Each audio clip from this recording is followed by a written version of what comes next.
Welcome, everybody, to another episode of Southern Discomfort here after the Christmas holidays. I am your host, the paranormal pastor, Ezekiel Kincaid. I hope everybody had a wonderful holiday, Christmas, whatever you celebrate at this time of year. And we thank you for joining us again on this wonderful Tuesday night. I think at some point, Bethany will be up here with me. I know Dustin is in the chat, and we are streaming on YouTube and Instagram and Twitter and Facebook, and I am checking to make sure that we are good to go on all those platforms.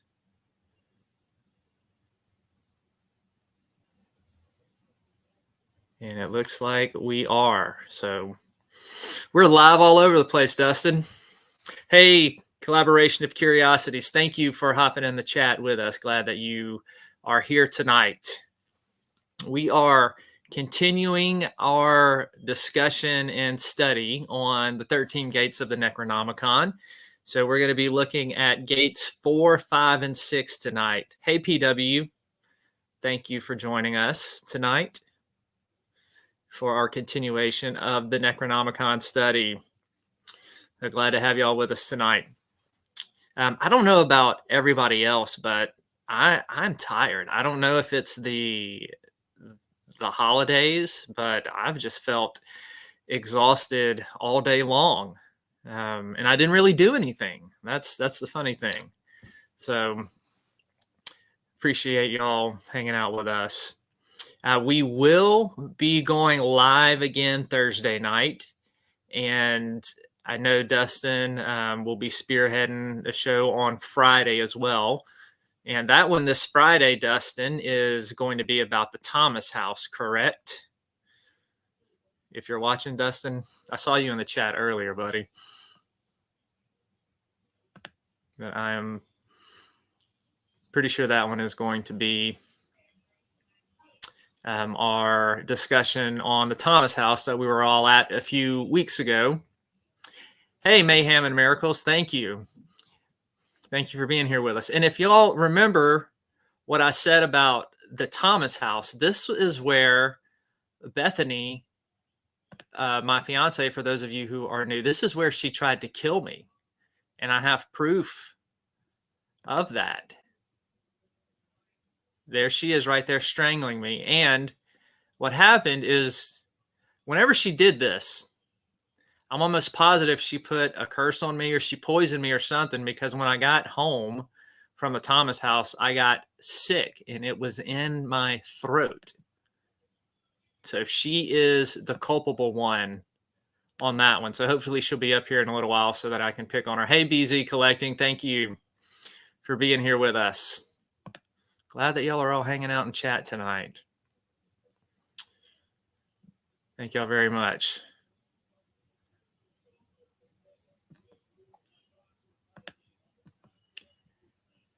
And another big thank you to everybody. I know I had mentioned last week that we were very, very close to selling 250 copies total of the Southern Discomfort issues. And we surpassed that. So we sold over 250 copies of Southern Discomfort since it released in March. So a huge thank you for everybody who not only watches the show, but also buys the Southern Discomfort stories off of Godless. I really, really appreciate it. And for those of you who are a little bit new and are not sure what I am talking about, Southern Discomfort is not just a show that we do here on the PPR channel, but it is also a monthly series that I do exclusively for a horror book site called Godless. And we release a story on the 7th of every month. And this was the first season, started in January and ends in December. And so we ended up with over 250 copies sold. Here are some of the stories. You can go on there on Godless and get them. Each one is only 50 cents. The first series includes 10 different stories, which all run the gamut of horror. So you've got paranormal stories, you've got demonic stories, you've got psychological horror, you've got body horror, you've got kind of a little dark, twisted, comedic horror. You find it everything in this series. So a big thank you for those who supported. And to let y'all know, I am still running the special until the end of the year. So until New Year's Eve, where if you go on Godless and you buy every issue of Southern Discomfort. So if you go buy all 10 issues at 50 cents, that's only $5. And if you screenshot that and email me your proof of purchase at ezekielkincaid@gmail.com, I will give you your pick of either my Johnny Walker Ranger book series, which is horror comedy like Evil Dead, or my Dreadful Death book series, which is more along the lines of serious horror like Exorcist meets Heredity meets something out of Lovecraft. And so you'll get free copies of those ebooks. But that is still an ongoing deal until the end of the year. So that is one of the things that I am doing for around this time of year. But just wanted to give a shout out to everybody and say thank you so much for all of the support that you have shown us. Really appreciate it. Go back through chat and make sure that I have not missed anybody.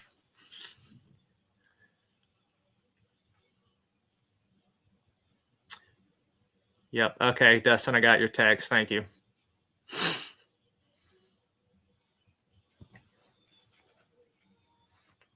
Now I'm hoping Bethany will come join me this evening, because I have a picture of the aftermath of what she did on Christmas morning to show all of you, but it's not going to be as fun unless she is up here.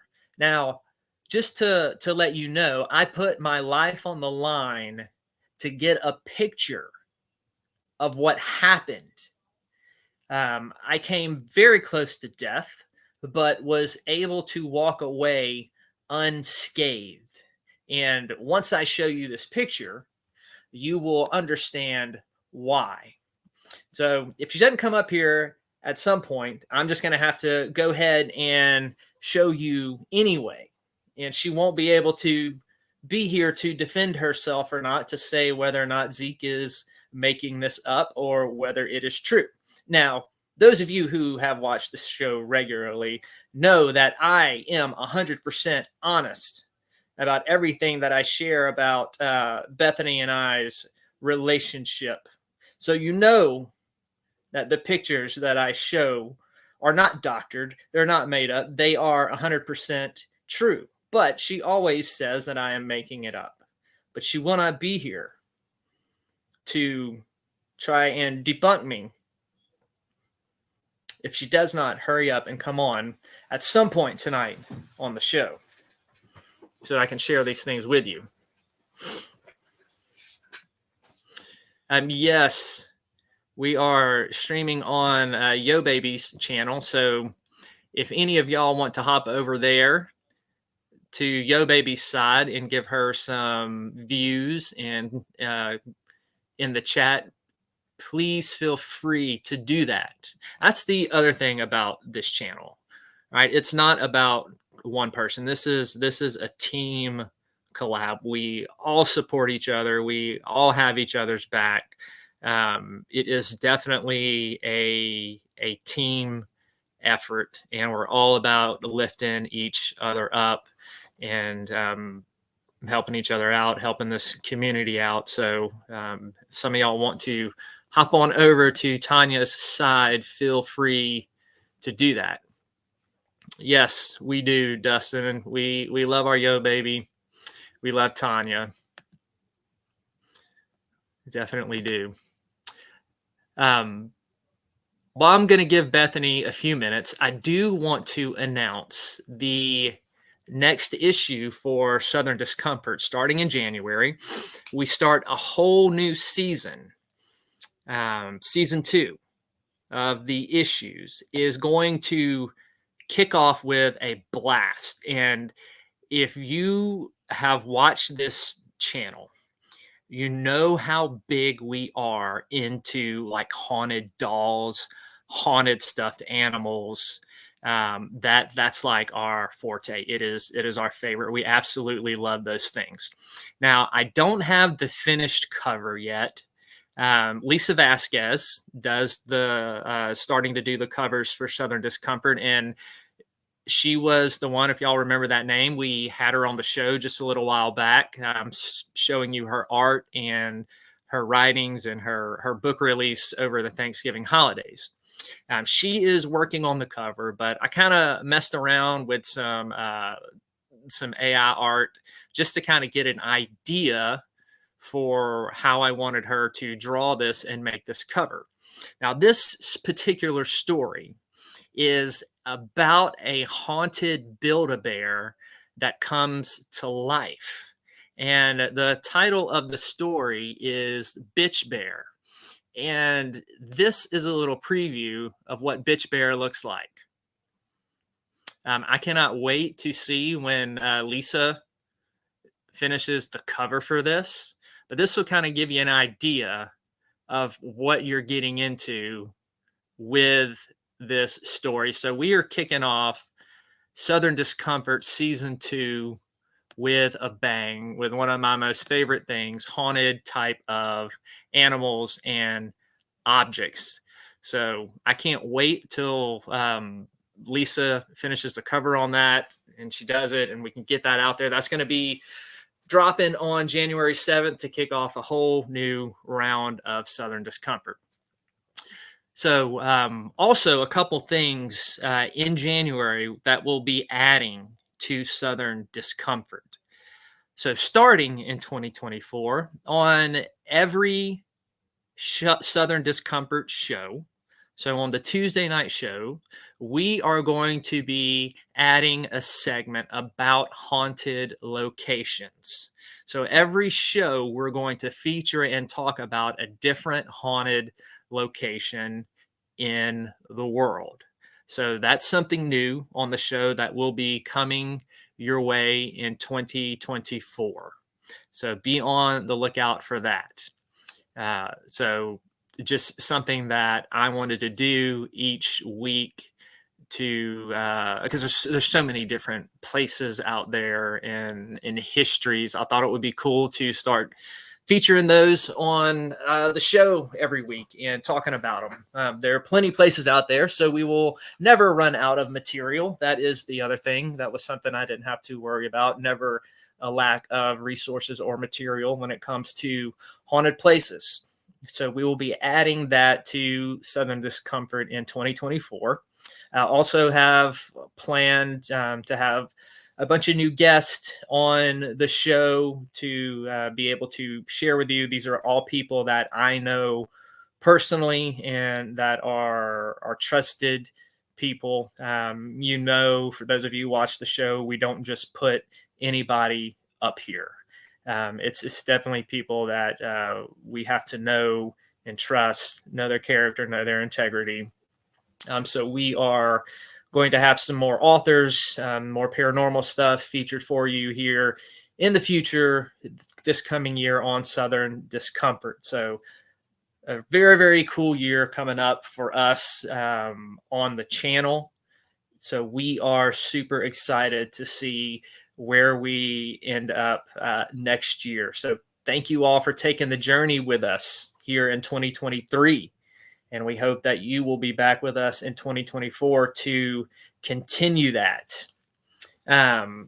So PW asked, when do we have a new guest? My newest guest will be on towards the end of January. He is a fellow horror author who is from New Orleans, and he is going to be having a book drop. And for that show, we are going to talk about his writing, and we are going to give y'all some of our favorite urban legends and folklore of Louisiana. So that's coming up later in the month of January. We'll be talking about his writings and sharing with you some of what we think are some of the coolest urban legends from the state. So that will be the first one coming up, PW. So a very good question. All right. I've given Bethany enough time. We're going to go ahead and kick things off here with talking about the Necronomicon. Let's see if she's going to come on.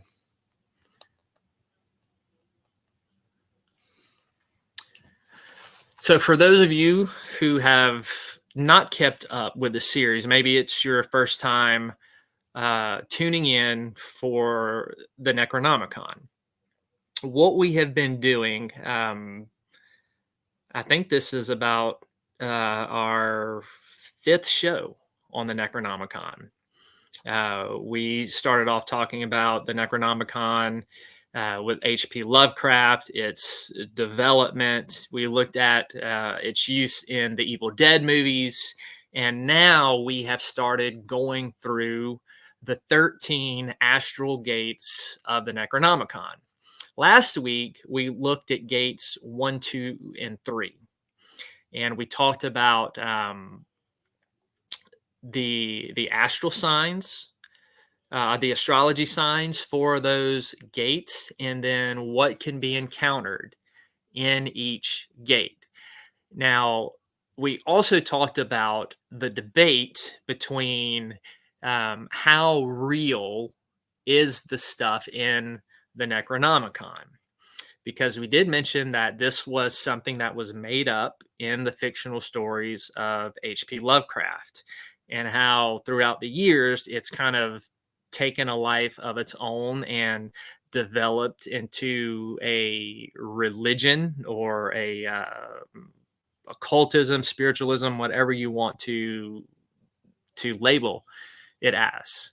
But people have taken it very seriously and say that Lovecraft was not just making stuff up.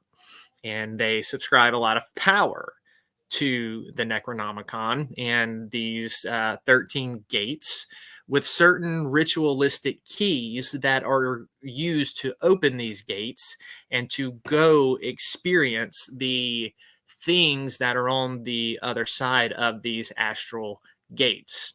And just out of respect, whether a person believes it to be true or not, out of respect, we are not giving out the keys on how to unlock those gates. If you are interested in that, there are certainly resources out there that can tell you how to do that, but we will not be doing that on this show. One of the books that I have been promoting during this series, the best book that I have read on the 13 gates, is this book by Donald Tyson. It is very, very thorough.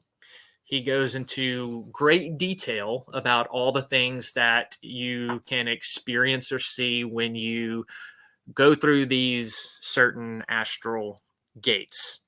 So that has kind of been the basis underpinning of the things that I have been teaching.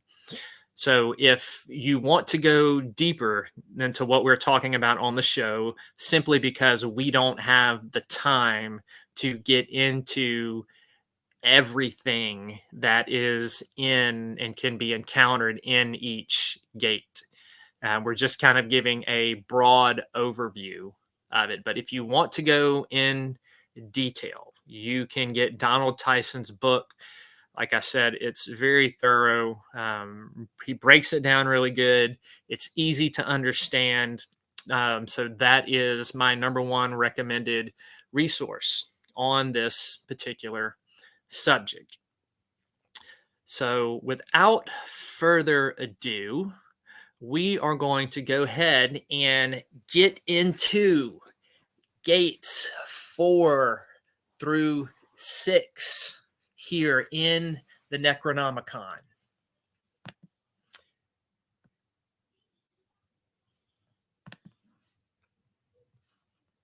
Just 1 second here. Make sure I got my slides ready.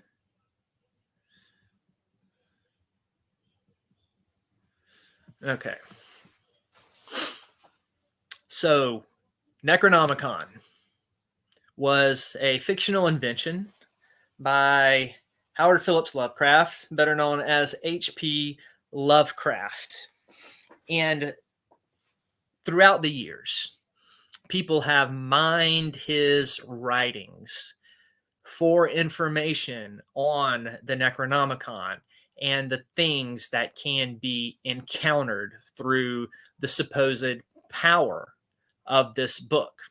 This book supposedly has so much power that those who encounter it mentally are never the same. Once that veil is lifted, when you look in the writings of Lovecraft, once the veil is lifted and the people in his stories encounter these beings on the other side of this reality, they do not walk away unscathed by what they have encountered.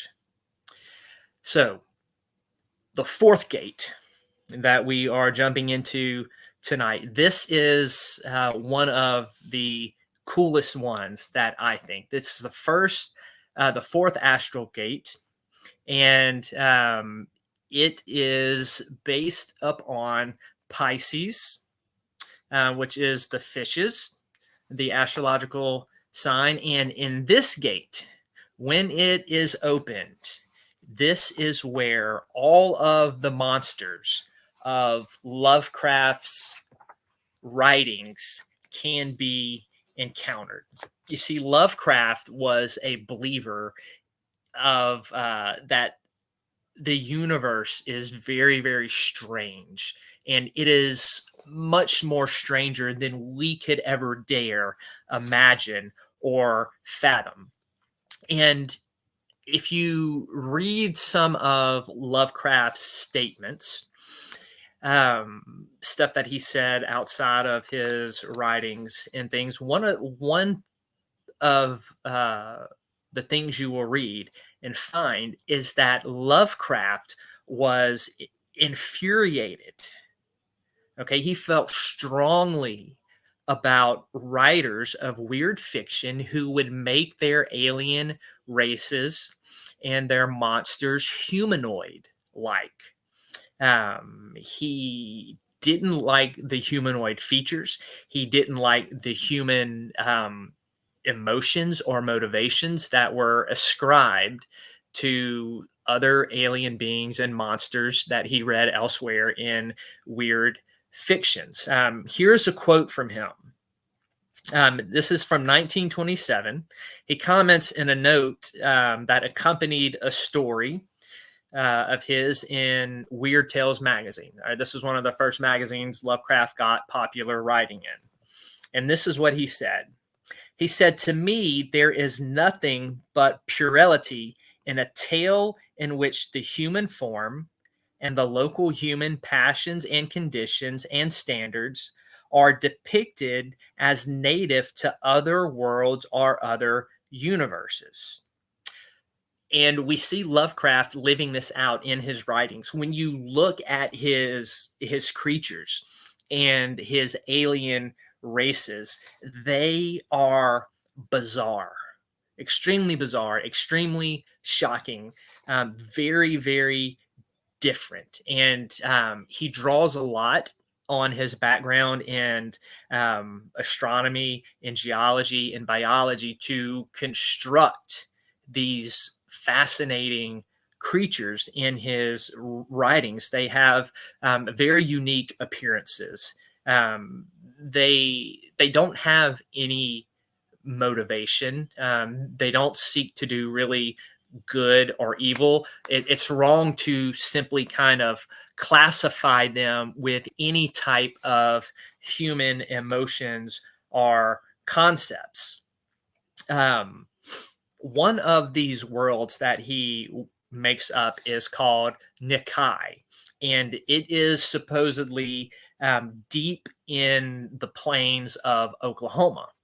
And the other fascinating thing you see about Lovecraft's aliens and monsters in their places is like all of these things exist, but they are hidden in plain sight. It's almost like the realm of quantum physics, right? All of this stuff that we don't see is going on below the surface, but it is right here with us. And this is what makes his monsters and aliens so terrifying, is they are right here with us, but we cannot see them with the naked eye. It's only when that veil is open, when a person steps through those astral gates, that they can see these certain things.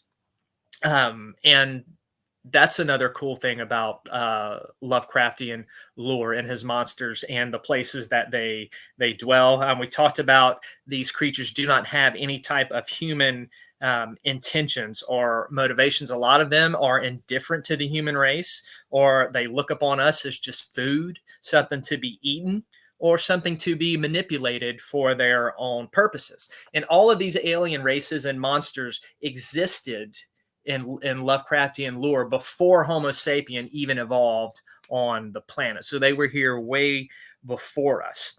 The other thing you don't see in Lovecraft's monsters and in his stories, a lot of what we are used to in our lives and also in our fiction writing, because a lot of fiction, and I know my stories have this, there is a blending of horror and Judeo-Christian religion, right? We see that with The Exorcist. We see that with a bunch of the possession movies. And, I write that kind of horror. I love that kind of horror, but I also love Lovecraftian horror, which is why my Dreadful Death series is like a blending of both of those worlds.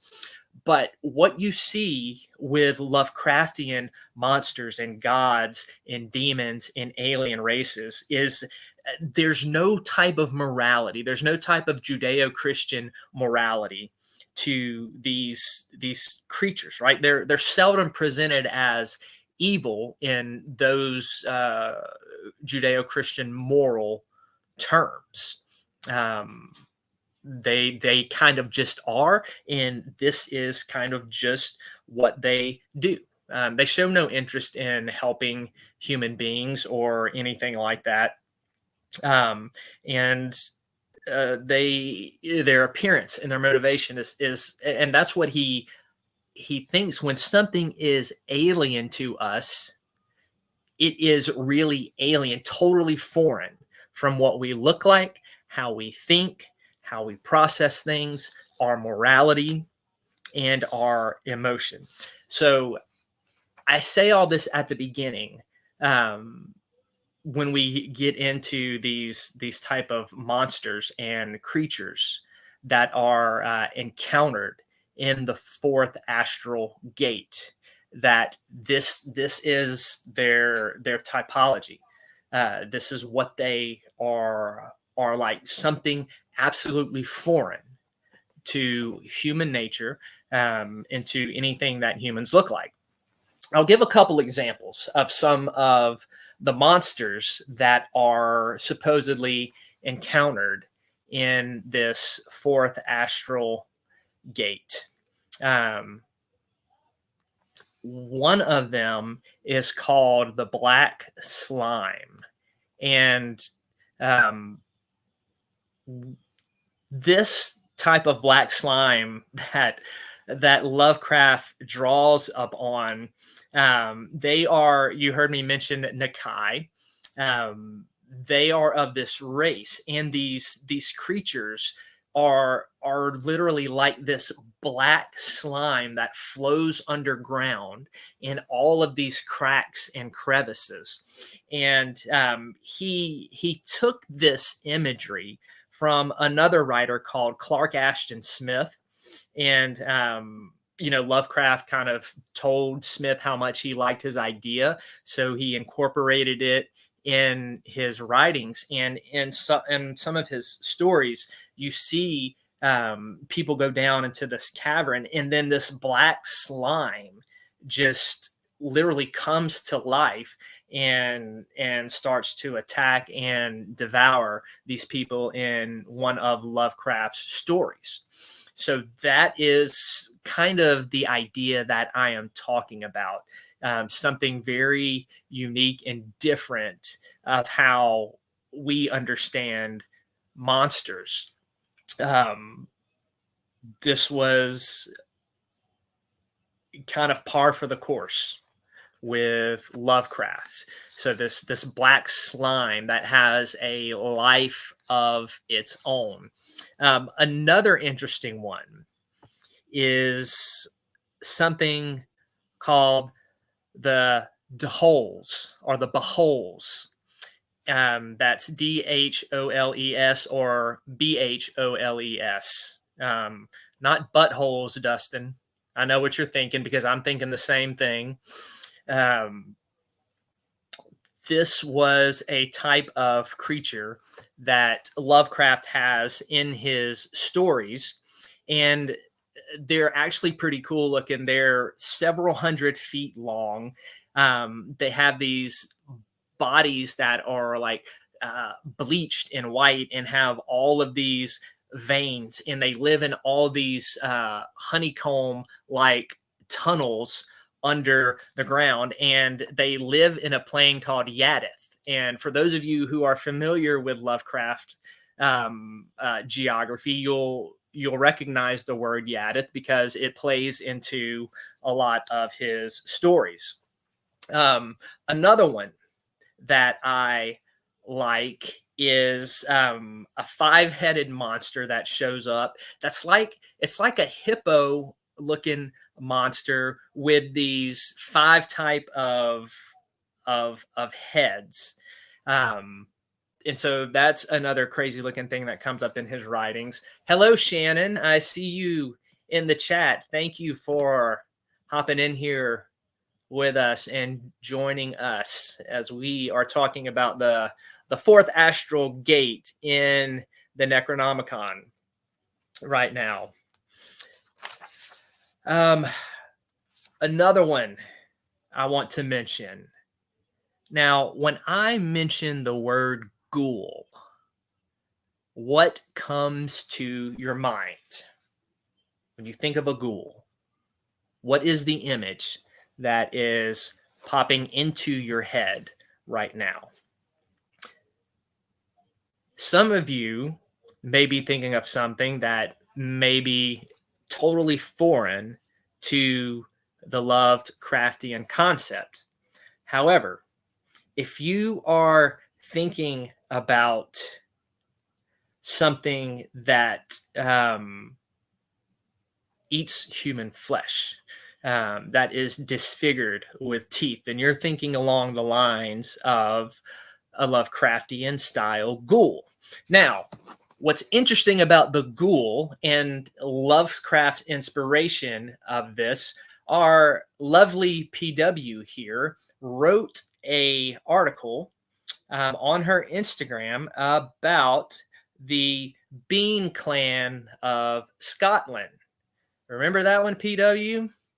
Well, not only was it inspirational for The Hills Have Eyes, it was also inspirational for Lovecraft and his story that features these type of ghouls called The Lurking Fear. Now, there is a movie called The Lurking Fear, which is okay B horror movie, but the story is much cooler. So in this early story, the idea of the ghoul hasn't reached its final form in Lovecraftian mythology. Um, but they are very degenerate and isolated and inbred, uh, and they dwell in these network of tunnels underneath this mansion in the Tempest Mountains. And the lurking fear is all about those ghouls that live under those mountains. And as I said, uh, Lovecraft drew his inspiration from the Sawney Bean clan. That legend was popular in Scotland and England. And you can go on PW's thing and read more information about it. But just kind of a quick story. Alexander Bean and his wife um, lived in a cave on the seacoast of West Ayrshire during the 16th century. And over a span of 25 years, they bred children through ancestral interbreeding. Children, grandchildren, it was all through inbreeding. That numbered a total of 46. And they would avoid human contact, and they remained unknown to the people in that region, in part due to the deep cave that they lived in and the treacherous access to it. But long story short, they started murdering travelers, stealing their possessions, and using their corpses for the meat. And the excess that they wouldn't eat, they pickled it and they saved it for later. So Lovecraft knew about this. So he kind of drew his inspiration of the ghouls from the Bean family in Scotland. The one other monster I wanted to bring up, actually two more, just real quick, just to show Lovecraft is drawing from other mythologies and incorporating it in his own. Now, if you get Donald Tyson's book and go through that, there are just tons of different creatures that are mentioned that can be accessed through the fourth gate, different types of monsters. I just mentioned the ghouls and a couple other ones because these are some of the more popular ones in Lovecraft writings. But Lovecraft also mentions Medusa in his writings, and he also mentions a creature named Mormo, which he draws inspiration from Hecate and Lilith. So for those of you who are familiar with the gods and goddesses, you will recognize these influences in some of Lovecraft's stories. So that is everything that I am actually going to touch on the fourth gate, because we still have two more gates to cover tonight. Before I go on, I need to take a sip of water because my mouth is getting dry.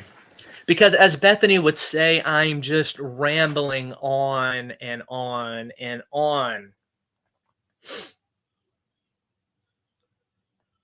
And she still hadn't texted me. I miss her not being here with me. It doesn't feel right, Dustin. I don't have anybody to pick on. I feel all alone up here without my better half here with me too. I guess I'm really just mispicking on her. Maybe that's it. But hopefully she'll come up tonight. I know she's got a bunch of crazy stuff going on this evening. So Bethany, we miss you. We love you. I wish you were here with me. Yeah, PW, I could have Dustin next to me. Because we are pretty much brothers from another mother. But even I think Dustin would miss not having Bethany here, because we like to gang up on her and just torment her. So Dustin, I'm hoping that you have some more voice recordings that you can send her, because she just told me how much she loved your voice recordings. How much she just couldn't wait to receive them from you every day. Just how much they made her day so much better to hear all of the voice recordings you would send her in all of those different creepy voices. So, Dustin, be sure to make her feel special and loved and missed by sending her some more creepy voice recordings. Okay, brother? I'm counting on you. I'm counting on you. With that said, let us go ahead and jump into the fifth astral gate. Unless anybody wants to, has a question about the fourth gate. Hey, Crossover. Glad that you're in the chat with us. We just wrapped up the fourth gate of the Necronomicon. We're about to hop into the fifth one. And we just got done making fun of Bethany. But she's not here with us tonight. So I'm still going to pick on her just for not being here with me. How dare she do that to me?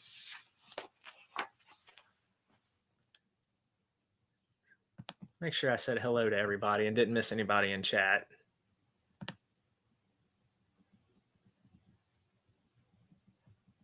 Okay, I think I've caught everybody. All right.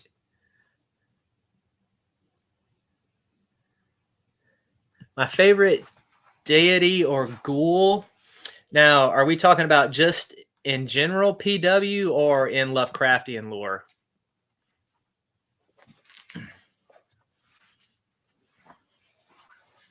Or are we talking about all across mythology?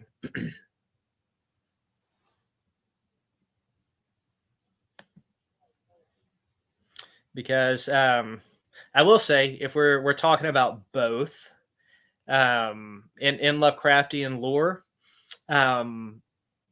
my favorite are the ghouls from the story that I mentioned, the Lurking Fear, which is why I mentioned that particular story. I am also a huge Lilith fan. From those who have read some of my stories and my writings, Lilith is prominent in those. So I like that Lovecraft incorporates a little bit of her in his writings. He also has something that is very, very cool, called the Shoggoths. And these are another different type of really weird shaped creatures. They are in at the mouth of madness. So if you walk away with anything tonight, 2 Lovecraft stories to recommend: The Lurking Fear and In the Mountains of Madness. Those are ones that is a great place to start with Lovecraftian stories. Now, our next astral gate. This fifth astral gate is Aries, or the Ram constellation. And what we have here, and excuse me, the Shoggoths were they were like a kind of creatures that lived in a place. So you will see that in the Mountains of Madness. Our fifth gate is the human habitations of Lovecraftian lore. Now, what makes Lovecraft human habitation so extremely interesting is that Lovecraft would take historical places and mesh them with fictional names. And sometimes he would have historical places and create fictional realities to them. Lovecraft was a huge fan of the New England territories. He loved Providence, Rhode Island. So much so that when he married his wife for a short time, last name was Green. Her first name is escaping my memory.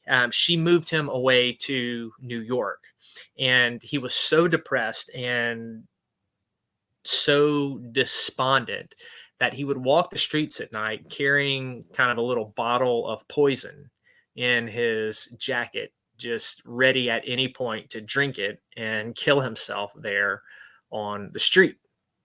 Well, his wife, she was his wife for a short period of time. She ends up getting a job somewhere else. They split. She moves away. He goes back to Providence, which that probably saved his life and kept him from certain suicide.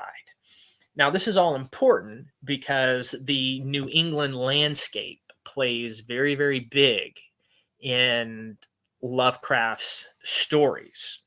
And a lot of these places you are going to recognize. You're going to have heard of them because some of these places are figure into the Batman comic storyline. And if you know Batman comics, or if you're familiar with a lot of the Batman video games, you're already know the A word that is coming. And no, it's not ass, Dustin. So a lot of the things that make Lovecraft's writing interesting is that it's hard to distinguish. Hey, KK, welcome to the chat. Thank you for being here with us. It's hard to distinguish sometimes if Lovecraft is making up something or if it's really historical. And people have actually mapped out Lovecraftian world and have placed it over a New England map. And you can see where he talked about places, but gave them a different type of name. So it's a very cool blending of history and fiction when it comes to Lovecraft's places. The big one, the popular one is Arkham. Right? Arkham was a vibrant town in New England along the made up Miskatonic River. Arkham Sanitarium. We're going to get into Miskatonic University. This all plays into he plays into Salem witch trials in this, and you'll see the ideas of Salem throughout his writings as well. But Arkham, Edmund Carter, Randolph Carter, some of the big characters in Lovecraftian stories. Arkham, the hills behind Arkham, this magical mountain range. It is the place where, who I mentioned, Edmund Carter, Randolph Carter, ran to be saved from certain execution in some of the stories. Arkham is supposedly haunted mountains, and it is a town that is full of these ancient witches and things like that. And within Arkham is the Arkham Sanitarium. And this plays into several of Lovecraft's stories that he has. It is where I think it's where it was either in one of the stories, Darby or Darby's wife was supposedly found under one of the floors. Don't quote me on that, but I think that is what I am remembering from one of the stories. But Arkham Asylum is all in Lovecraftian lore. And here comes Bethany. Hey, baby. Sorry. It's okay. I've been waiting on you all night to come up here. Why? Because I talked about how the show just doesn't feel the same without you. I feel just like something is missing. What? From my life, and it's you. Aww. You make it better just by being here. You lift my spirits because now I have somebody to pick on. Yeah, I was gonna say, like, what? So you have someone to torture or annoy? Yes, not really. Yes and no. I just love you for all of it. PW says, hi, Bethany. Hello. Yeah, we were wrapping up the fifth astral gate. This is the place where a lot of the human realms and Lovecraft can be encountered. We talked about Arkham Asylum. Talking about Atlantis is something that's mentioned in there. The Miskatonic University, which plays into the Reanimator stories, the story of the Beyond.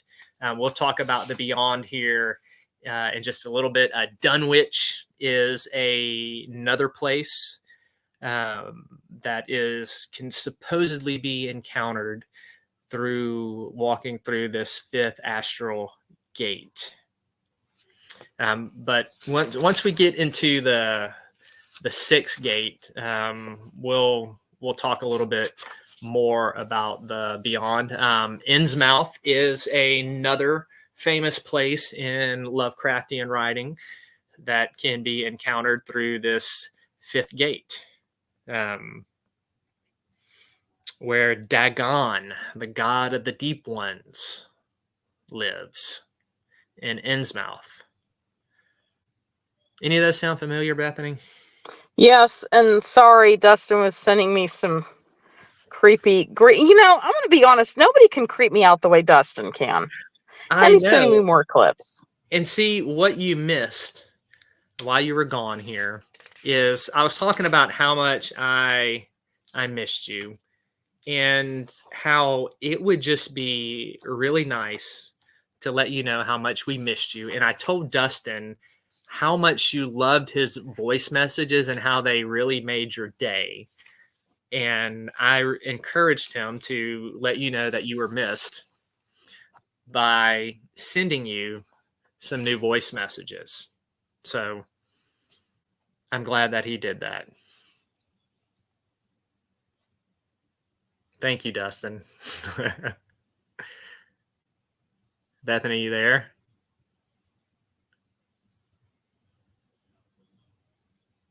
Bethany. She must be having internet trouble.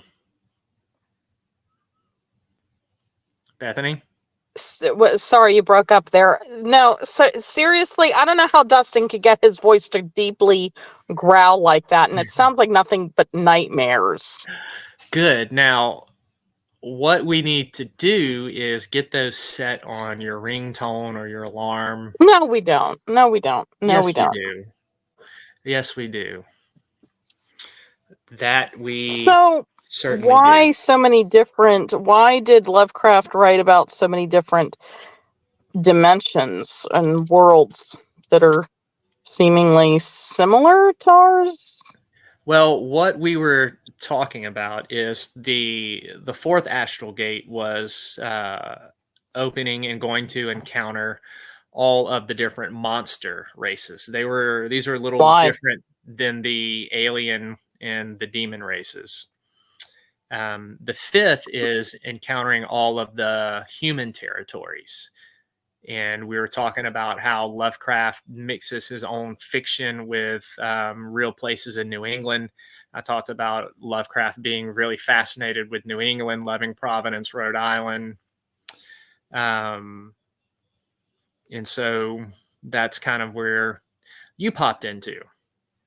But that's what we talked about up to this point. However, We're going to take a little break for a minute before we hop into the 6th gate. And I was telling them, Bethany, while we were, before we started on tonight's study, I was telling them about Christmas morning and how I captured a picture of what happened and how I put my life on the line, but I walked away unscathed. Now, What? I come out Christmas morning, Dustin, and I'm going to show you what I wake up to and what I walk out to. And I happened to snap a picture before I got harmed. No, I It was mean, I had a cooking. mishap, but it wasn't that. I mean, I had a busted pipe, but 1 minute she is cooking, and the next minute the kitchen is up in flames.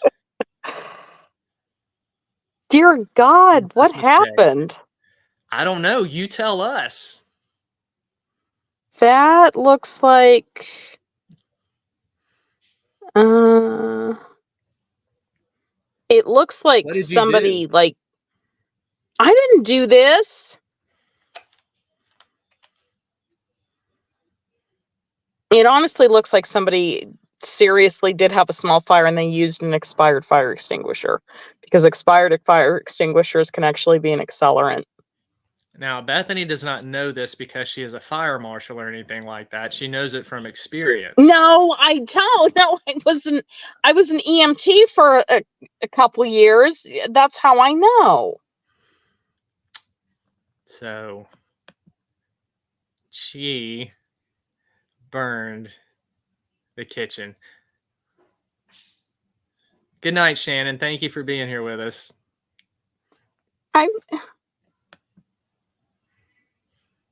What I love is how somebody I really hope this is fake, because how would someone just take a picture and not, get out of the house or try to stop this? That's where I came in. I am the brave soul who took a picture because my immediate thought was not putting it out. My immediate thought was this will make a good picture for the show. I can show everybody definitive proof once and for all of Blondie's cooking methods. But I didn't. You. Yes, I didn't do this. So. You're mean. I didn't do that. What mean?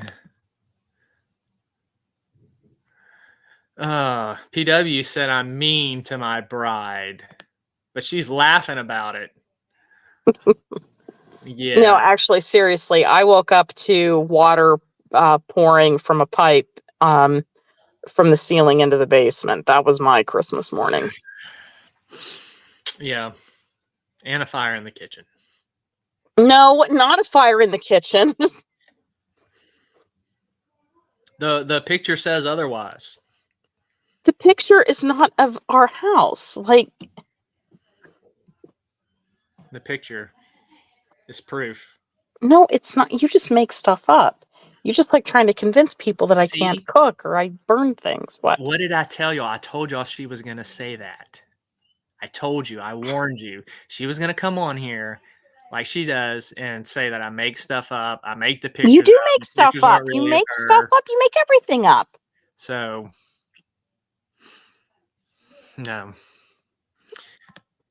It's a picture. It's proof. Yes, you Dustin. Lie. I got the audio clips. I will listen to them. Dustin sent me the audio clips. You lie like a rug. No, I'm telling you the truth. Dustin sent me the audio. Now he's going to upload them on here so we can play them.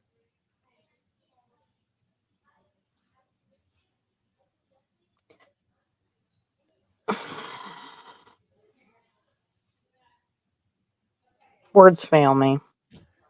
Words fail you? I hear Piapple. Yes, everybody's being loud. Dustin, are you uploading something? I'm waiting to hear it. Yeah, hold on. All right. Fear not the darkness of the night, explore it. Now, you'll all get to hear, hopefully, what he sends me. Yes. You need to make like a whole slideshow thing of all the voice recordings. Yes. Yes. And as we are playing them, Dustin, cannot forget to do this. We love you, Bethany.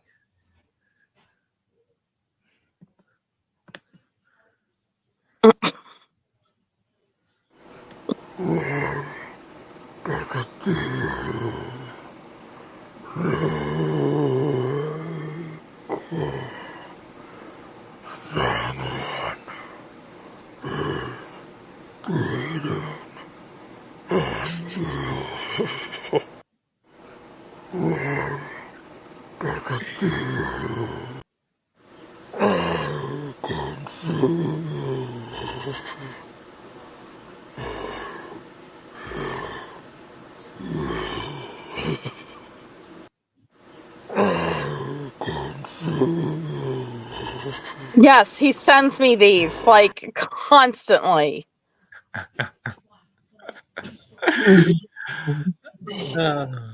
Yes, PW does sound like a creepy devil.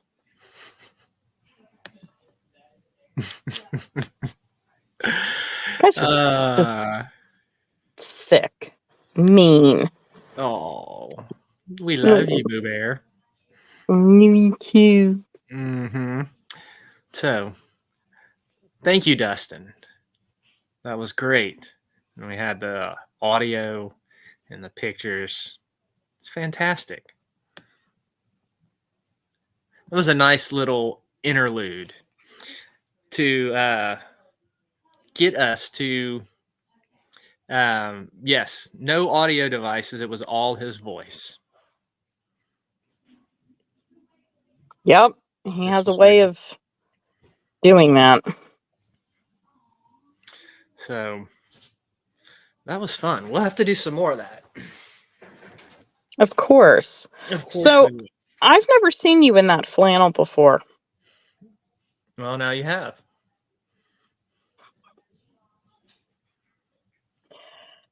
You know, that is such a guy response.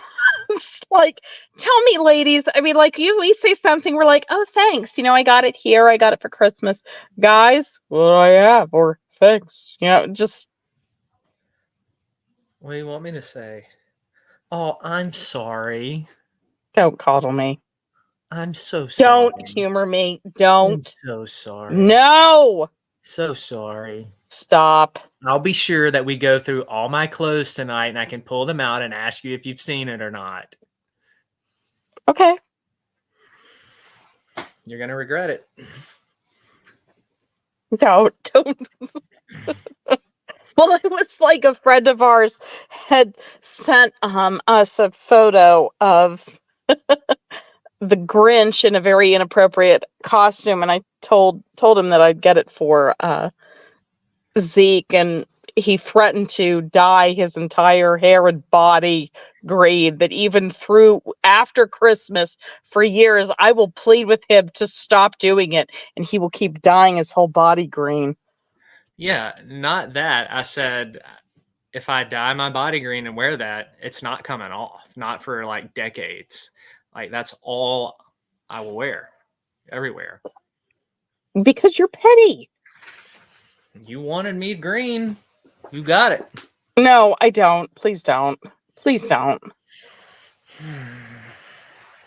I love you, and you're beautiful as you are. Yes, thank you. PW said I look like I'm going to hike into the mountains. Doesn't he, though? I mean, TW, doesn't he kind of look like he already has a cabin in the woods that he's probably killed people up there, but that's not the point. He owns it. Hidden the body parts and buried them under trees. Fed them through the wood chipper. Well, it was like he went. So while I'm dealing with the plumber and mopping up sewage water, he went out to relatives and he's sending me photos, and he can't smile in any of the photos. He looked like, you know, the mug shots or the pictures that they'll have on Frontline to say this is, you know, the last few photos before he committed the heinous acts. Yeah, I had my hair down and was wearing my Camp Crystal Lake net hat. And that net hat, people, think like a 1987 Budweiser net ball cap. I look like the Trailer Park Slasher. Yes, he does. Yep. Had his hair down and just this scowl. Didn't smile, scowled. Yep. You never smiled. That was on Christmas Eve. Yeah, and day. Christmas Eve and day. Is what a real thing, PW. Okay, Dustin, I got the ones that you sent. Sweet. Is what a real thing, PW. What I just said? What? The Trailer Park Slasher? Oh, that is a story idea that may or may not show up in this next round of Southern Discomfort. And it may or may not be based off my life. Yeah, and be careful, because the last idea that he had, especially online, someone snatched it. Yeah, well. And guess what? Their story sucked. It's like, if you're going to at least snipe something, at least make it decent. Don't make it crap. Yeah, it was a pretty blatant ripoff of Johnny Walker Ranger. Yeah. Yep. But anyway, neither here nor there. There's only one Johnny Walker Ranger. So, all right. Hey, unless you walk in the line of trash, you don't get it, so don't mock it. Absolutely. All right. Let's go ahead and talk about this 6th astral gate real quick. You ready to do that, Blondie? Go for it. The 6th astral gate is Taurus. The astrological sign, Taurus. The bull represents the 6th astral gate. Now, where the 5th gate was all of the human dwellings in Lovecraftian lore, the 6th gate is all of the alien dwellings that show up in his story. And this is what I got into at the beginning in talking about how these secret and hidden realms are right here with us. We just can't see them. And that's how a lot of these hidden places are, where all of these creatures and forgotten races dwell. They are all around us, though we usually pass through and not see them. We are not aware of their existence until that veil is lifted or we cross through one of those astral gates. And we hit on already about how these races were around before human evolution and things like that. But what you will see and what you can encounter, supposedly, if you go through this 6th astral gate, is there is one place, or actually there are several places in the realm of Antarctica that hide this species called the Elder Things. And this city of the Elder Things, located in Antarctica, is mostly buried under glacial ice.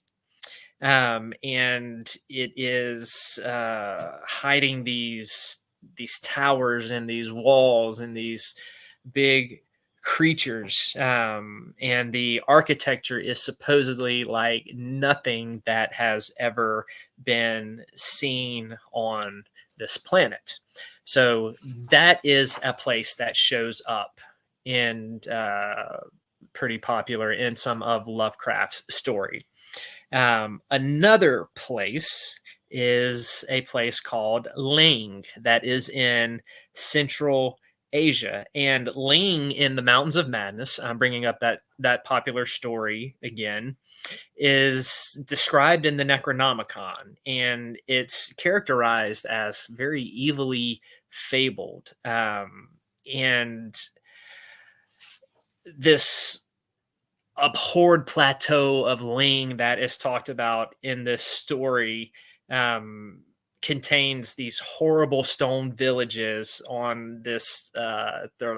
He describes it as like an icy desert plateau, which is really kind of an interesting, almost irony, like an icy desert. You almost picture like sand or rocks covered in layers of ice, or at least that's what I thought of when I read it. And Ling is the home of a race of these squat horned like humanoid things, and it's in a dreamland as well. So this is supposedly a place that can be experienced.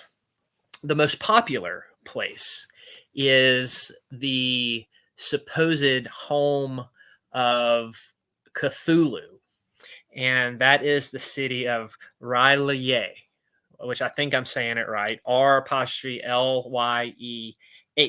This is the sunken city of the debated whether he is an alien, he is a monster, he is a god, but he is the great and mighty Cthulhu. And it is this massive block of these greenish stones with this described as type of a maddening type architecture. Everything in Lovecraft's stories and his description of these places, every one of them has something about it that affects the characters in a profound way, driving them to almost an edge of insanity. There's this kind of large volcanic island there in the homeland of Cthulhu, and he is in this kind of trance-like sleep there in the story, and his worshippers are kind of all around the globe, sending forth Cthulhu's thoughts and message. So that is a place. If you want to go to the homeland of Cthulhu, you can visit it through the sixth astral gate. I'm going to stop there. There's definitely more places, but like I said, this is just an overview. So fourth, fifth, and sixth gates, where you can visit. You can go see the monsters in Lovecraftian writing. You can go to the human planes and dwellings, or you can go to the land of the monsters. Now, me personally, I would love to go to the home of Cthulhu. If I was going to go through the sixth astral gate, you can bet your butt I'm heading to Cthulhu's homeland. No doubts about it. Out of any place that we talked about tonight, that's where I would go. So now you have gates 4, 5, and 6. Next week, we will... I feel like you already said that you would go to the realm with Cthulhu last week.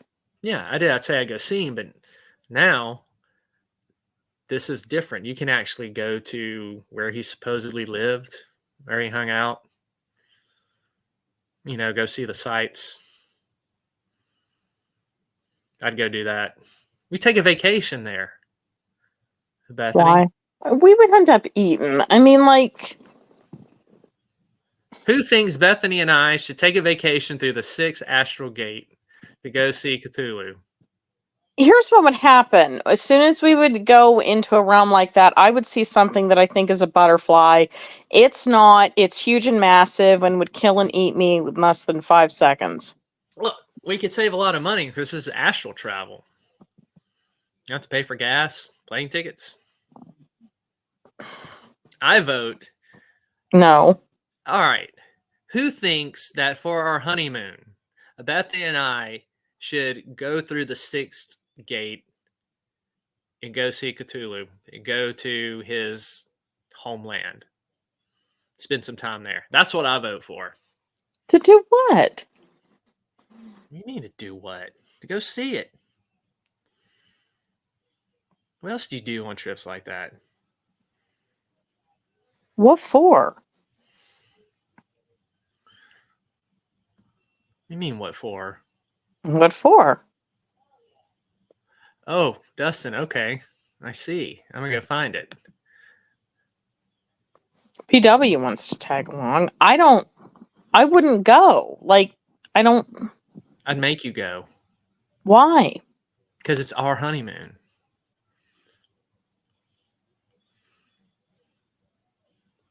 What if we couldn't get back? What if we're stuck there forever? We wouldn't get stuck. All right. I have another clip.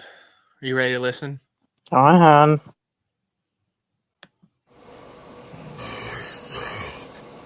And up the cloud will be Like the clown. Under your bed, Bethany. and up the cloud will be under your bed. Thank you, Dustin. I'm sure I won't have a nightmare like this tonight. I think you should put that on repeat as you sleep tonight. No, my God. And go to bed with it. No, that's something you would play in my ear while I'm sleeping. It is. And thank you for giving me that idea. That is definitely something. You do that? You do that, and I swear I will glue your nostrils closed. Like, don't even. Dustin texted me all these, so I have them now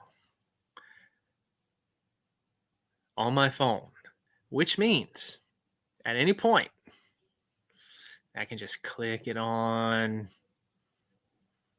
ease it beside your ear, turn that puppy up full blast. I can even connect it. I can connect it to my Bluetooth speakers, and then at like 3:30 in the morning, just Art the Clown Dustin comes over the speakers.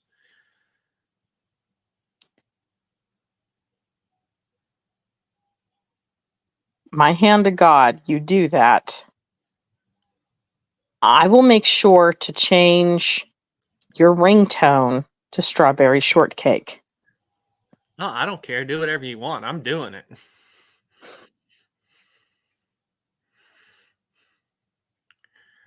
You better keep in mind, I know where the electric razor is. And I have access to your eyebrows and facial hair. Think about it. Hair grows back, but the emotional and psychological damage that I can do in scaring you is priceless. What is wrong with you? Why would you do that? Because I would get a laugh out of it. Dustin would. Of course you would, because I found it funny. Yeah. Hey, this might scar you for life and like give you a complex, but I think it's hilarious. Yeah. No. Hold on, my cat's trying to get out. I hope that cat wakes you up every 15 minutes tonight. Cat wakes me up all the time. That's not good. Good. He's my friend. Dustin said, "I'll make you a CD, put it in her car, and set it to play when she starts the car." There you go. Oh, and by the way, thanks to you two idiots, now I've noticed on the internet there are now threads of homemade RVs. Oh, we got to get on that, Dustin. Thank you. I'd love to see. Actually, seriously, I would love to see you two create one. Sounds like a challenge, Dustin. It is a challenge. All right. We can do it. Homemade RV. Dustin and Zeke. Oh, it's on. Do it. No, I want to see it. I want to see what you two meeting of the minds would come up with. Oh, it would be great. No doubt about it. Now, here's the thing. We create this and it runs. That is your chariot from here on out. No, it's not. This is your guys' hell on wheels, not mine. Yeah, we switch it up. He can borrow it one weekend. I'll have it the next. I'll drive you around.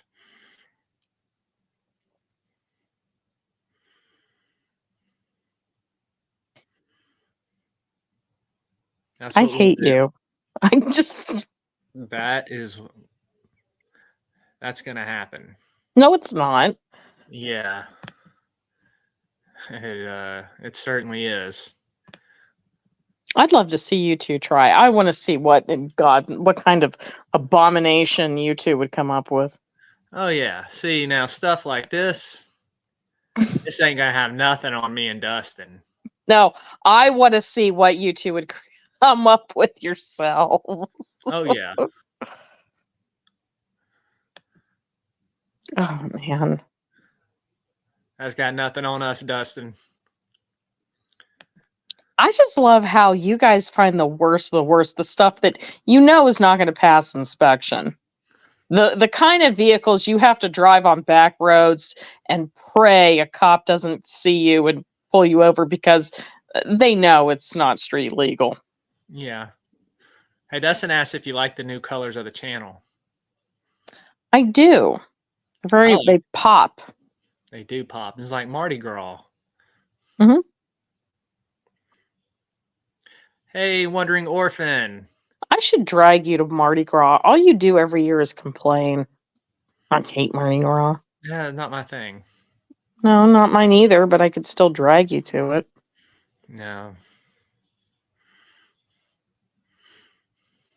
Actually, seriously, Bourbon Street was crazy when we were there, and I shudder at what it's like during Mardi Gras. Mm-hmm. Yes. What? I warned you that at some point you would step over human feces, and you didn't believe me until you had to step over human feces on the street. Yes, I did a few times. You told me that, or Dustin? I told you that. Yeah, No, seriously. No, that was you said it's this dirty, filthy, crime-ridden city, and yeah. But it's got a lot of cool stuff there. Oh yeah. Now during the day, yeah, it's stunning. I mean, and there's so much to see and do, so much history. But at night, unless you're in a group of 6 or more, get off the streets. Yeah. Yes, PW, it really did happen. We're not making that one up. What, the poop? Yeah. Yeah, no, there were big piles of people crap in the street. I mean, it's a big homeless problem. It's actually tragic. It's sad. Yep, it really is. I mean, what's sad, honestly, about it is it's like 2 classes. You'll see Bentleys and Ferraris, and then you also have people. Yeah, they're living on the street and they're going to the bathroom in the street. Yep. But yeah, definitely do New Orleans in the day unless you got a big group of people. Then you'll be cool at night. But where were we going with this? How did we get to... Oh, I said that Dustin asked me you said that the colors look like Mardi Gras. I said I should drag you to Mardi Gras. You end up chasing so many rabbits. Hey, it makes sense. The pathways make sense in my mind. Yes. And I guess mine too, since I ramble. Don't I ramble, Bethany? Bethany says I ramble. You do.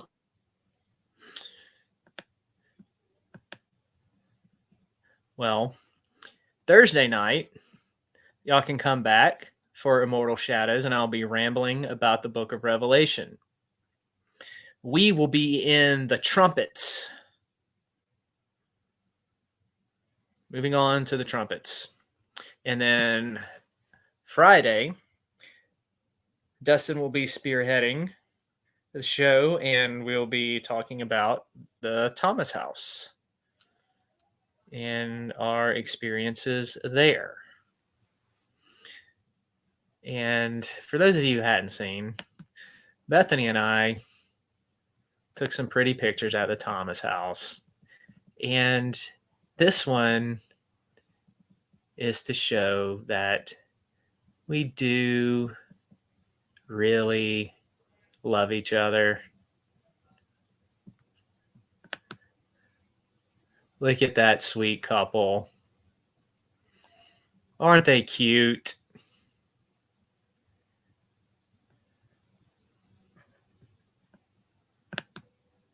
And then there's that.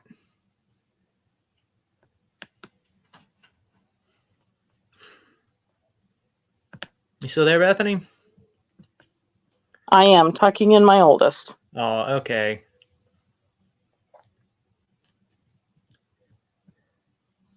Oh, what are we talking about in chat here?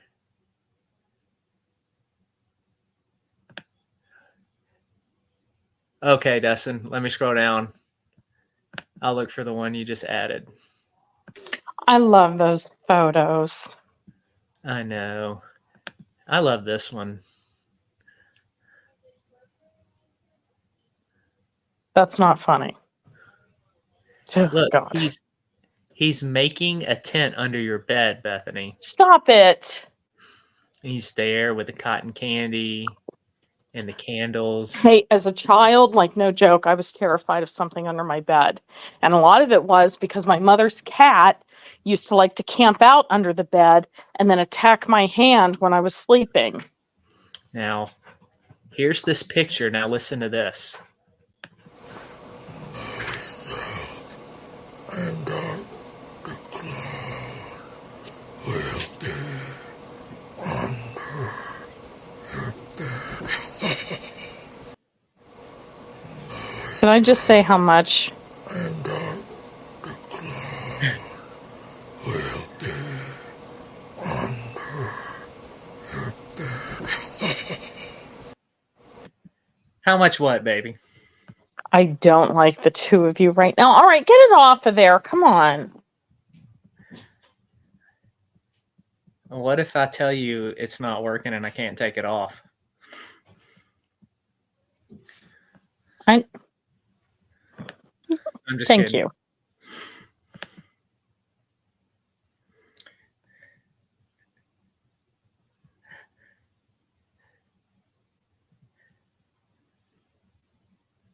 Oh, lovely face. I love your face. Wow, that like scrunched up like look on your face with your mouth half open. That's lovely. I was reading chat. You're going to have to really, if you're going to have your camera on, you're going to have to watch your facial expressions so you don't pull a stupid face like that. I don't care. You're going to end up a meme one of these days. I'm going to end up, I don't care. That'll make me more popular. So maybe I'll sell more books.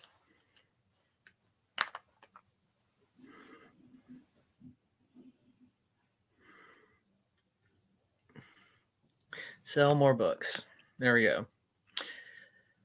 So next week on Southern Discomfort, we will look at some more gates of the Necronomicon. The 9th gate is pretty detailed, and there's a lot there. We might just get through 7 and 8 and then save the 9th one for the show on its own. We'll see. And then Thursday night, we are going to look at the 7 trumpets in the Book of Revelation. Friday, we will be talking about the Thomas House. And just to remind everybody, I announced it at the beginning of the show. I'll announce it again at the end. All the Southern Discomfort issues on Godless are for sale for 50 cents. For those of you who go and buy all 10 issues for 50 cents and you send me a snapshot or screenshot of your purchase, I will send you free ebook copies of the Johnny Walker Ranger book series or the Dreadful Death book series, whichever one you would like. So that's kind of the end of the year promo that I am doing right now. All 10 issues are $5 for all 10 issues because they're 50 cents each. So those are all on Godless right now. You can find them here. I'm Wandering Orphan. They are in the description of the channel, but I'll drop the link here.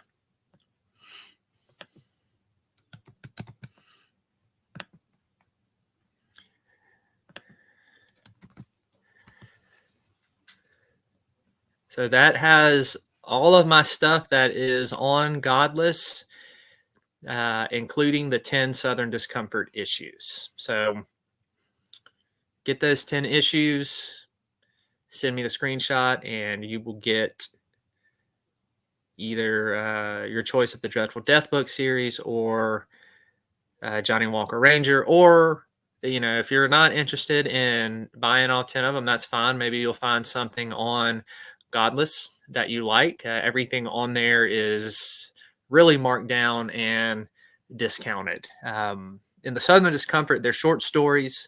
They range anywhere from 5,000 words to about 13,000 words. So you definitely get your bang for half a buck with those. Anything you got, Bethany or Dustin, before we no. wrap up?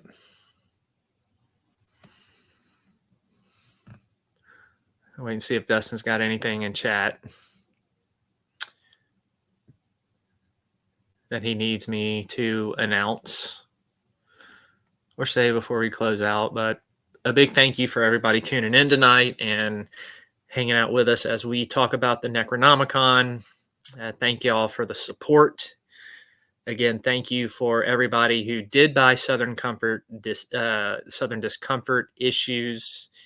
I did make it over the 250 issues sold since March. So that was a personal goal. That was awesome. I never sold 250 of anything.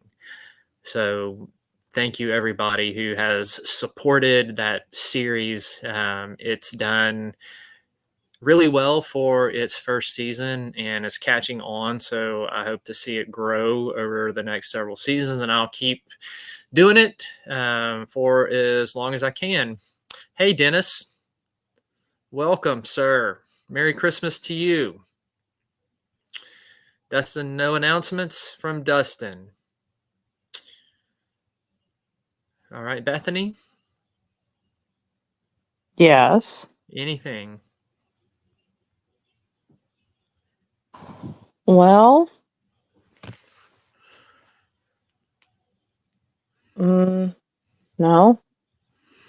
I'm trying to think over everything we talked about, like in all seriousness. Okay. All right. Hold on, Dustin. I got that wrong. It's not this Friday that we're talking about Thomas House. It's the 5th of January.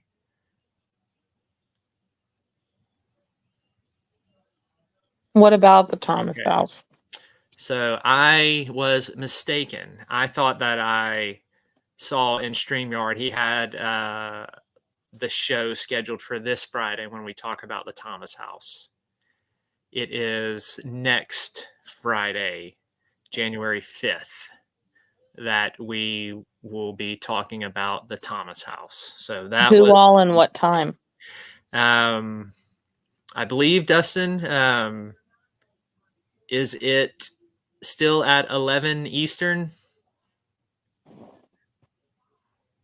Thank you, Wandering Orphan. Thank you for sharing. I know usually the show's been at 11 Eastern on Fridays. I'm just waiting for Dustin to put in chat if that is still the case for this one. So do you guys have any more of these adventures planned in the near future? Nothing official yet. Anything in the talks? I don't know.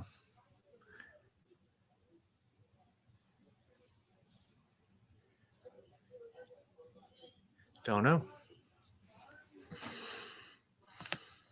We will have to mark that out and talk and see what we can come up with for 2024. You asked a question, PW? Okay. Oh, PW wants to know when is our wedding date? We don't have an official date yet. Probably not for a while. Yeah, no. This is, you know, we still got kids to integrate together and all that stuff. So we're not going to integrating kids. It's more. Yeah, we're not going to be like certain stupid people I've heard of that just all of a sudden marry somebody the kids don't know and then shove them in there and it's like, hey, this is your new stepdad, this is your new stepmom, and the kids have never met the person before, been around them. Yeah. So we are not doing that. No, we're not. And Dustin said, yes, it is at 11 Eastern. So I will be there, Dustin, hopefully. Let's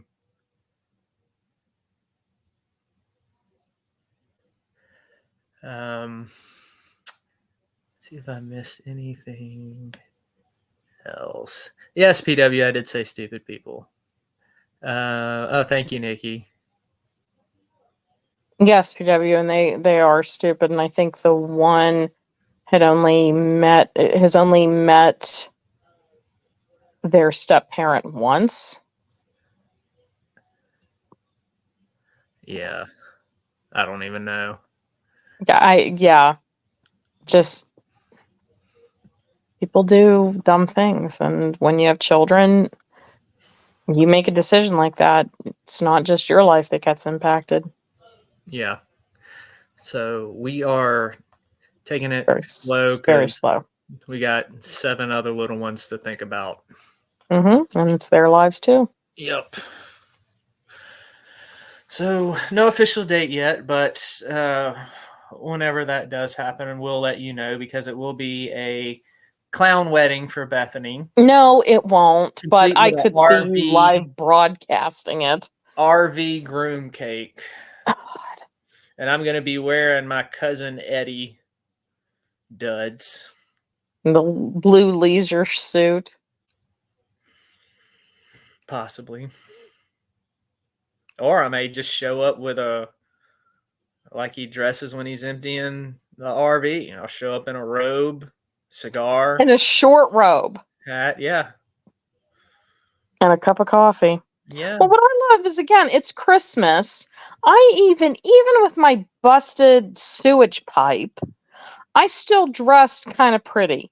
This one had on that god-awful 1986 mesh hat and a t-shirt. Yeah. Let's just say it'll be a surprise what I wear down the aisle on that great and glorious day. You better understand. I take one look, I don't approve, I will walk away.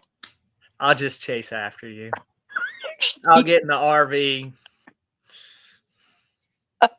Yeah, after it rattles and backfires, you got to wait 5 minutes for it to warm up enough to get it to go. Yeah. I had a car like that once, that even in the dead of summer, you had to give it 5 minutes before you could put the car in gear. Oh, no, the RV won't be that way. She'll run. So you say. That's going to be the key here. You and Dustin get an RV and fix it up and turn it into your Franken thing from hell, are you two going to be able to get it to run? Yes, we will. We will. PW said she's cheering us on. She told me don't go skyclad, although y'all know what a fan of the word, how big of a fan of the word skyclad I am. Wandering Orphan, it'll be the royal wedding. Aww. I will. We'll live broadcast it. Yes. Fun times. Fun days ahead. And you all get to watch as I begin to walk toward him, take one look at what he's wearing, and then watch as I quickly turn around and run. And you see me chasing after her. I'll be like, fine, I won't wear it, and then I'll just strip. Really embarrass her. Don't. Then be like, well, you said you didn't like what I was wearing, so I took it off. Why do you have to do that? You go from 0 to 10 in 2 seconds. I'm like There's no segue. Car. I'm like a sports car. I know. You escalate so fast. I do. It's the way I'm wired, Blondie. Like a temperamental 2-year-old. Yes, forever until I die. Wandering Orphan says she's Team Bethany, so there you got somebody on your side. Thank you. I appreciate that. And she said she's making a shirt. Aww. It's good, Bethany. You got some people on your side in this.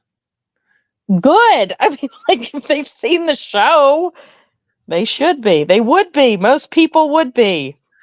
Yeah, Dustin said I'll lasso you up as I stand on top of the RV and Dustin drives it like a rodeo.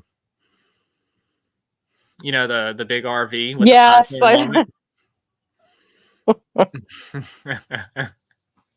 Yes. Wandering Orphan is firmly in your corner, Bethany. Thank you. Thank you. Because seriously, if I go down there and it's embarrassing, I'm gone. In your corner. So you may need to have her there that day for moral support, just in case I have a hankering of being Zeke that day. Oh, and I'm going to go ahead and say this now. Do not intentionally screw up or trash up the menu and then blame it on me. Why? You think I would do something like that? I know you would do something like that. Dustin, you're going to be in charge of making all the hors d'oeuvres and everything. And the YouTube would call it hors d'oeuvres. Yeah, however you pronounce it. And you got to make all of those pickle things. You got to make the donut. You're just wasting food. Nobody's going to eat it unless they get drunk and dare themselves to do it. Donut stuff with pork and beans and the Vienna sausage covered in chocolate. Hey, Wolf, welcome to the chat. Thank you for being here with us.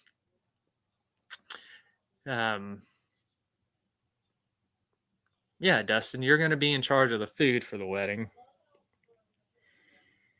And then if people don't like it, we'll just say Bethany made it.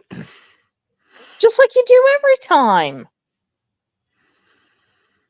Well, then good. It should be familiar and comfortable then. Oh, shush. No need to change things up. Well, and hey, who called me for baking advice over the weekend? Emma. Well, there you go. Yeah, it wasn't me. No, mister, I'm going to cook ground beef in a crock pot. That wasn't this weekend. That was like months ago.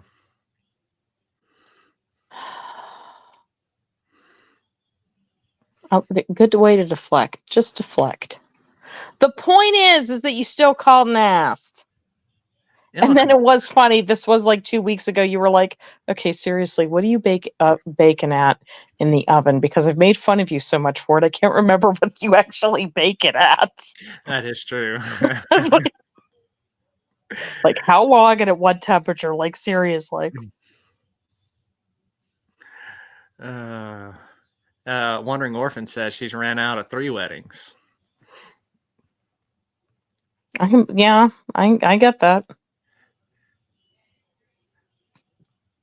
I don't blame you.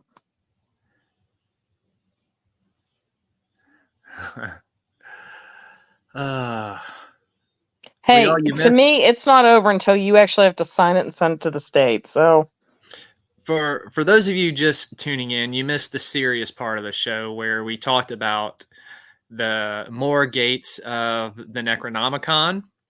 So you can always go back and rewatch that. Now we're just kind of debriefing and having some fun. So we like to do that. After we talk about topics, or even during the middle of it, we may go off on a humorous tangent. You never know. That's the thing. Southern discomfort, right, Dustin? I can do whatever I want, however I want. Dustin gives me freedom, as long as I don't get a strike on the channel, which I've done great. Dustin, I don't think I've got you a strike on the channel since I've had the show. That's quite impressive, considering the things that go through my mind and that I want to say sometimes, but I don't. Self-control. Oh my gosh, I was reading The Wandering Orphans, Husband's Vows. Yeah, that's something. Yeah. Yes, that is great. Thanks for showing up to this, unlike all the others. I'd probably be a little more forthright and mean. Go on. I want to see you top this. I'm not going to get a strike on the channel. I'm not even taking the chances. I know certain things are allowed to be said, but I don't even go there. So I can never be accused. Well, I don't think anything could top. I promise to stay together for as long as we both shall think it's a good idea. I didn't say that, by the way. No. That's not for me. No, that was at my wedding. I'm not kidding. It was. Okay, Dustin said that he'll do a creepy audio for you, saying he can see you with your closet open. Okay, that's not even funny. All right, like seriously, even me and my kids, there's something about the closets. Yeah, closets are great and creepy. They are creepy. I'm always terrified. Actually, that, and I think I told you there was that story, and this always creeped me out. It was about a guy who was obsessed with a woman, so he basically had himself built into a chair of hers so he could always watch her. That's something you and I would do. No, I wouldn't. If you even thought I was in a chair, you would fart on me. Maybe. Or plop down as hard as you could. What? Nothing. Wandering Orphan said that he said that at the altar. PW said yes, ghost love closets. Yes, he did. That is hilarious. We're getting close to the 2-hour mark, so we're going to go ahead and wind it up for tonight. So it's been a blast hanging out with everybody tonight. Thank you all for supporting us. Thank you, everybody who stopped and hung out with us in chat. Dustin said he'll get ordained and he can officiate the wedding in a demonic voice. What do you think about that, Bethany? I already just want to burst into tears out of fear. I mean, like, why that means it's a good idea. Like a nightmare. That means it's a great idea, Dustin. This from a guy, Dustin, cut off my hand and then sew a chainsaw to it so I could be like Bruce Campbell. You know, meeting of the minds here. Yeah, I still want to do that, Dustin. I still want to be honest, some of the things that you two come up with would qualify you both for handicap parking. I want a chainsaw hand, Dustin. I hadn't forgot about that. Thank you for reminding me, Bethany. Actually, I had forgotten about it until you reminded me.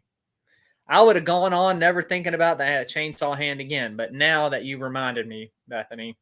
Do not blame this on me. This is not going to be blamed on me, especially when the police investigate as to why Dustin cut off your hand. Bethany, thank you for bringing it back to my attention that I want this. You're not putting this at my feet. No. I am. It was lost in the mind of all the other Zekeness that runs through my head, and it got lost, and you helped find it. And brought I like what PW said. She said that she would wear a witchy costume. We should probably do. We've talked about a masquerade. Yeah. Like some kind of like, almost like a Halloween dress-up theme. With clowns. Just wrap up this show. You're a witchy clown costume, PW. You and Dustin wouldn't need to dress up then. You just go as yourselves. Yeah. Save on money, time. I was thinking the same thing. There's a lot of benefits for that.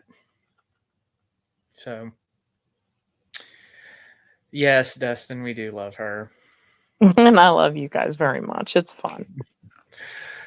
Oh, well, we are going to go ahead and wrap up the show for tonight. I will be back spearheading Thursday night of Mortal Shadows as we continue our study on the book of Revelation.